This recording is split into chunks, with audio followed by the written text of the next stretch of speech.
Dans cette vidéo, nous allons voir comment j'ai fait ce fog dans cette image. Donc je débute un petit peu, petit disclaimer, je débute un petit peu dans le fog, donc j'explore, donc j'ai une méthode. J'imagine qu'il y a peut-être mieux à faire, mais voilà, ça c'est ma méthode pour l'instant. Donc voilà, donc comment ça se passe? Donc vous aurez du coup la scène Bifrost Cave Fog disponible dans la description. Et maintenant on va aller regarder. Donc on a le fractal noise. Je commence par un fractal noise field. Donc on a déjà utilisé des fields, mais en gros ce qu'il faut bien comprendre c'est que c'est un noise 3D. Et après, on va le convertir en volume avec un field to volume. Mais entre-temps, je vais vous montrer un petit peu deux trois manipulations. Donc, pour bien qu'on voit le résultat, voilà, je vais connecter ça comme ça. Voilà. Donc ça, à la base, voilà, ça veut dire que j'ai mon noise 3D qui est converti en volume. Ce que j'ai fait, c'est que j'ai fait un transform field qui va me permettre comme ça de pouvoir stretcher un petit peu dans la profondeur comme ça. Mon noise, j'en fais ce que j'en veux. Et d'un autre côté, je vais montrer aussi ça. En fait, on a un F-curve field qui va me permettre comme ça de venir contraster un petit peu mon noise de base, mes valeurs comme ça. Hop. Là, je vais les contraster. Voilà. Donc là, on va combiner les deux. Et ça me donne ça. Voilà. Donc ça taille un peu plus. C'est un tout petit peu plus contrasté pour pour le bien de la démonstration. Donc voilà, donc ça c'est grosso modo déjà comment il faut faire. Après, on va aller regarder un petit peu plus. Il y a un truc qui est assez intéressant ici, c'est le min bound et max bound. Parce que là, pour l'instant, ça fait quand même beaucoup. On a beaucoup, ça fait quand même pas mal de valeurs. Donc là, on voit que comme ça va me permettre d'évaluer un tout petit peu moins de volume lors de mon calcul. Il y a un truc qui est un peu plus pratique à faire, donc je vais le montrer. Donc je suis allé prendre mon tunnel, j'ai fait un get point position pour récupérer tous les points. Et là, je vais aller plugger avec un array bound, le min bound, voilà, et le max bound. Comme ça, maintenant, mon volume va bien prendre que finalement la bounding box de mon tunnel. Donc ça, c'est déjà une première astuce. Et après, là, je vais un peu pimper le truc, c'est-à-dire que je vais aller prendre le max, mais que en Y, parce que ce que je veux faire, c'est me dire, j'ai pas besoin de volumétrique autant que ça, parce que je veux une nappe au sol, donc on va déjà un peu optimiser. Donc je convertis ça en vecteur 3 tout scalar, je récupère le Y et je vais le diviser. Comme ça, j'ai une valeur en entrée, comme ça reste procédural, et je dis, bon, je divise par 2. Si je divise par 2, ça va couper en 2 par rapport à la, la valeur max et ainsi de suite. Donc du coup, je viens mettre ça en max et voilà. Donc là, je vais montrer un petit peu. Là, ça va me permettre comme ça de pouvoir réduire un minimum. Comme ça, voilà, je calcule un peu plus, enfin ce dont j'ai besoin, pas plus.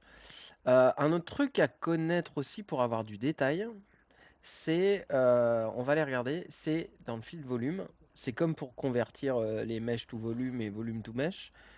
Ici, on a le detail size qui va nous permettre comme ça d'avoir plus de détails dans notre volumétrique. Là, par exemple, j'ai vraiment zéro détail. Hop, voilà. Là, on voit que je commence à avoir quelque chose. Voilà. Et donc, je sais plus ce que j'avais mis moi à la base. Voilà, donc non, je sais plus, tac, tac, voilà. Donc là, j'ai bien réduit pour avoir assez de détails. Plus j'ai de résolution, mieux je peux voir la qualité de tout, la qualité réelle du fil. C'est toujours pareil. Après, on va faire un petit smooth voxel property parce que ça, c'est pas mal, ça c'est assez pratique parce qu'il va me permettre de venir, hop là, ça c'était pas la bonne idée, voilà, merci, ça va me permettre de smoother un petit peu tout crénelage de voxel qu'il pourrait y avoir. À noter que le plus important, c'est de récupérer le nom de la propriété de densité, donc voxel underscore fog densité. Voilà. Et c'est tout côté Bifrost. Maintenant, finalement, ce qui est plus compliqué, ça va être plus finalement au niveau de gérer le shading. Donc, je lui assigne un shader. Et il y a deux, trois petits settings à faire. Donc là, celui-là, finalement, j'ai rien fait dedans. J'ai rien fait dedans donc ça, on s'en fiche à la limite.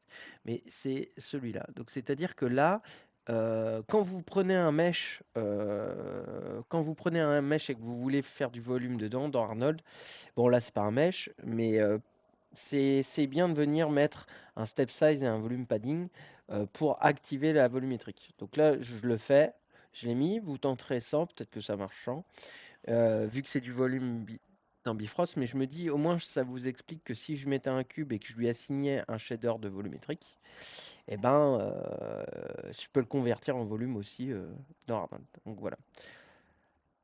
Hop, donc je connecte le tout. Pour l'instant, j'ai mis donc qu'est-ce qu'il faut mettre? C'est un AI standard volume cette fois-ci qu'il faut prendre. Donc moi j'en ai déjà un. Donc, hop, je vais le mettre. Et qu'est-ce que j'ai fait pour que ça marche alors? Parce qu'il y a il y a un petit tricks. Donc il y a, j'ai fait beaucoup de tests en général. Parce que ça va dépendre de votre échelle de scène, ça va dépendre de ce que vous voulez comme type de volume. Est-ce que c'est de la poussière? Est-ce que c'est du fog? Est-ce que c'est de la fumée? Donc on peut régler. Donc ça, c'est mes réglages que j'ai fait. Ce qui va être intéressant, moi, ce que je veux, c'est avoir un éclairage qui soit un peu dense ici, que ça se diffuse et qu'on ait un dégradé par rapport à ma source de lumière. Donc je vais y mettre de l'anisotropie. Et le point important, c'est ce qu'on va mettre dans la densité. Je m'explique. Là, je vais faire un petit rendu. Normalement, voilà. Et qu'est-ce qu'il nous faut? Parce que pour arriver à faire ça, qu'est-ce qu'il nous faut?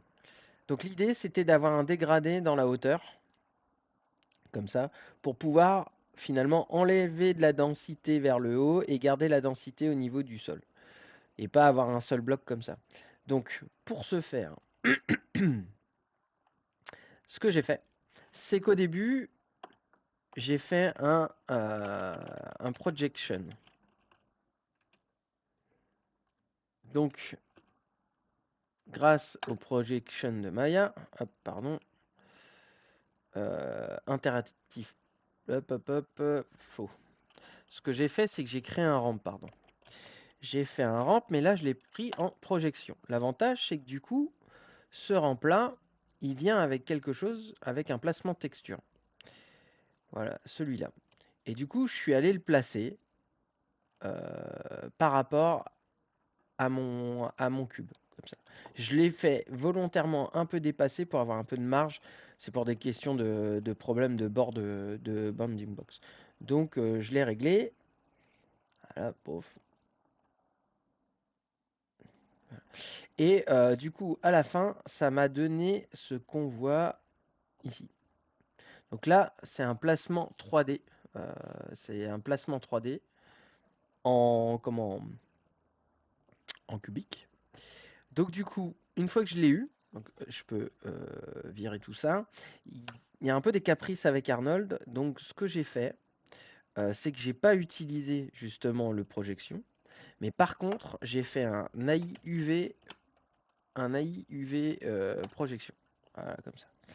Et ce que j'ai fait, c'est que comme j'avais déjà placé mon placement, placement 3D texture comme ça, ce que j'ai fait, c'est que j'ai fait donc CTRL SHIFT du milieu, comme ça.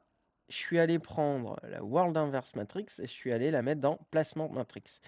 Comme ça va bien me setuper comme pour un projection classique, mais là c'est celui d'Arnold, donc déjà on devrait être en sécurité. Ça devrait mieux se passer. Et le fait est que quand j'ai fait mes tests, ça s'est mieux passé avec le nœud d'Arnold. Du coup, je l'ai mis en planar, ici, et j'ai plugué, du coup, mon ramp, ici, dans la projection color. Ce qui fait que, ici, on va être par ici, et le bout du ramp va se placer à peu près par ici. Donc du coup, je vais pouvoir faire un dégradé, dire que cette zone-là, finalement, elle représente à peu près toute cette zone-là. Et après, je vais faire une transition de densité pour que ça se perde et qu'on sente un petit peu moins la B-box. Donc voilà comment j'ai fait. À noter que par réflexe, j'ai bien mis le défaut color à 0 et j'ai bien décoché le wrap U, le wrap V, comme ça. Donc du coup maintenant, on va lancer le rendu et on va voir ce qu'on peut. Du coup, je vais pouvoir driver comme ça. Je vais pouvoir driver la densité que je veux au niveau sur la hauteur. Voilà, et par exemple contraster beaucoup plus ici. Comme ça, j'ai beaucoup de densité et après, hop, ça se perd. Et donc voilà, c'est comme ça que j'ai fait de la volumétrique comme ça dans ce tunnel. Voilà, c'est tout pour aujourd'hui.